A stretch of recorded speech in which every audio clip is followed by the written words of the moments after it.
in a small, forgotten corner of the world. Nestled between towering forests and ancient hills, there lived a young man named Eli. He was known in his village not for his ambition, nor his talents, but for his laziness. His clothes were worn, his home barely standing, and his stomach rarely full. Yet he blamed the world, not himself, for his misfortunes. While others rose early to work the fields or gather water, Eli slept through most mornings and wandered aimlessly through his afternoons. Some people are born lucky, he would mutter as he watched merchants ride through town with fine horses and golden rings. Others, like me, are meant to suffer. He walked deeper into the forest than he ever had before, seeking, he didn't know what, maybe silence, maybe escape.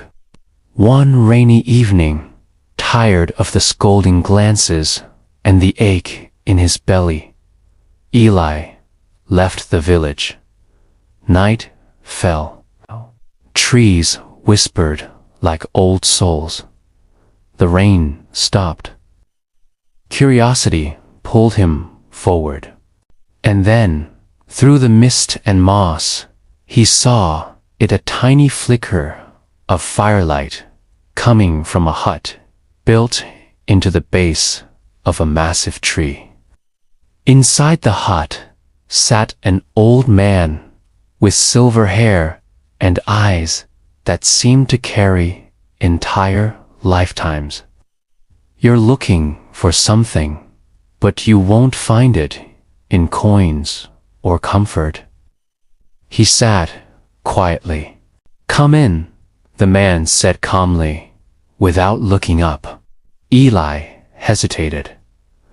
I don't have anything to give. You have yourself, the man replied. That is enough. Eli entered. He taught Eli about patience, discipline, and the strength hidden in stillness. He rose before the sun, hunted with purpose, studied under moonlight. He learned how to ask the right questions and, more importantly, how to wait for the right answers. About how pain could be a teacher and failure a friend. He began teaching children, helping farmers, healing wounds, not with money, but with wisdom. I know why you're here, the old man said. Plant this in your village, he said. Not in the ground, but in your heart. Let others taste the fruit of what you've become. Every day, for the next 100 days, write one thing you learn. That is your task. And carried a quiet confidence that no riches could ever buy. Eli scoffed. What else is there? The man smiled gently and handed him a worn journal. And remember, the most valuable treasure you'll ever find is already inside you. How to listen to the wind, to the silence, even to his own breath.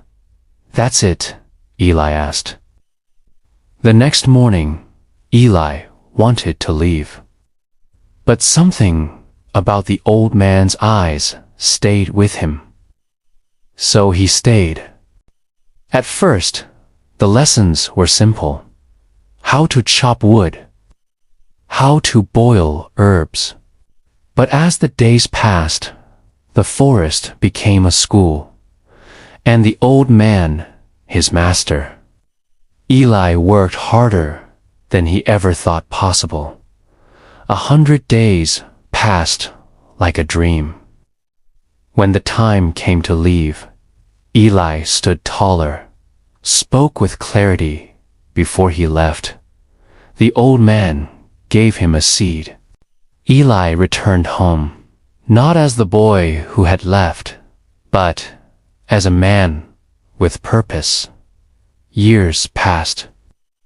Eli became a respected man, known not for wealth or power, but for something far rarer: wisdom earned. One evening, as the sun dipped behind the hills, a young boy approached him and asked, "How did you become?" Eli smiled and handed the boy a journal. "Start with this," he said. The boy took the journal with wide eyes, and just like that, the seed was passed on. If this story touched you in any way, don't forget to like, share, and subscribe.